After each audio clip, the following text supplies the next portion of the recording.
Stephen Byers, a fourth-year science student, has been learning a lot lately. But his latest studies aren't limited to just physics and biology.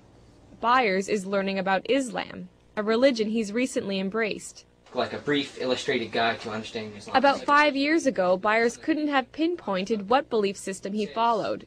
He was raised a Christian, but Byers remembers feeling let down by his faith when bad things happened in his life.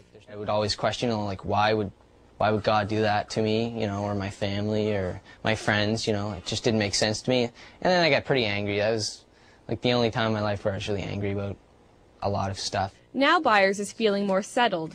This past spring, he was encouraged by some friends to learn more about Islam. What he found was a belief system that, he says, was a perfect match for his logical mind. So in the summer, Byers spoke the Shahada, the testimony of faith that states Allah is the only God and Muhammad the last prophet of Islam. Once you say that line and you mean it in your heart and you're honest with yourself, you are a Muslim.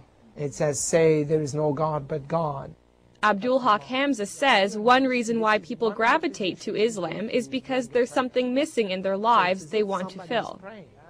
Hamza is a science professor at University of New Brunswick and also president of the Fredericton Islamic Association. He says Islam reminds people that they need to step away from the material world in order to find peace from within. Because Islam tells you you have to pray 5 times a day. So you have to disconnect yourself from that growing and fast-pacing life. The idea of peace is integral to Islam's message. A message that is twofold. First, a Muslim is called to submit to God, and then through that submission comes peace. Hamza says the only way to achieve peace outside is to achieve peace inside, through the will of God.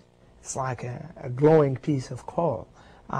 If you look at it when it's not lit, then it's just dark.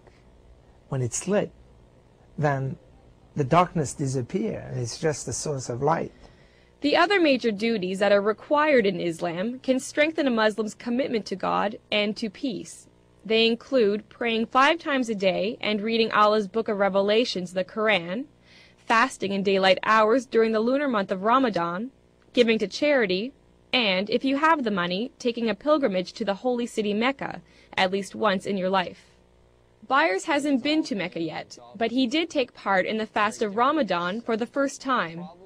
Not eating that period of the day teaches you discipline, and it just, I guess, knocks you down a step and makes you realize, what it is like for those people that can't eat. This was just one of many firsts for Byers, but he says that still it's been easy to adjust to this faith.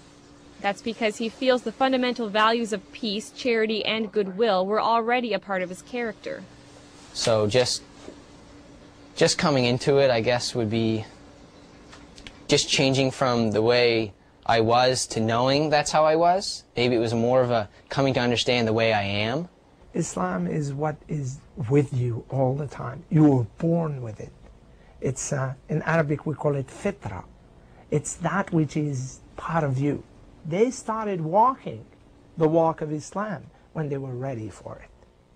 Byers says it's important for people to learn a bit about Islam, even if it's nothing more than to clear away misconceptions that peg Islam as a religion of terror. Byers says if people incorporate the goals and aims of Islam into their lives, like him, they might find some peace they didn't even know they were searching for. Sarah Trainer, CBC News, Fredericton.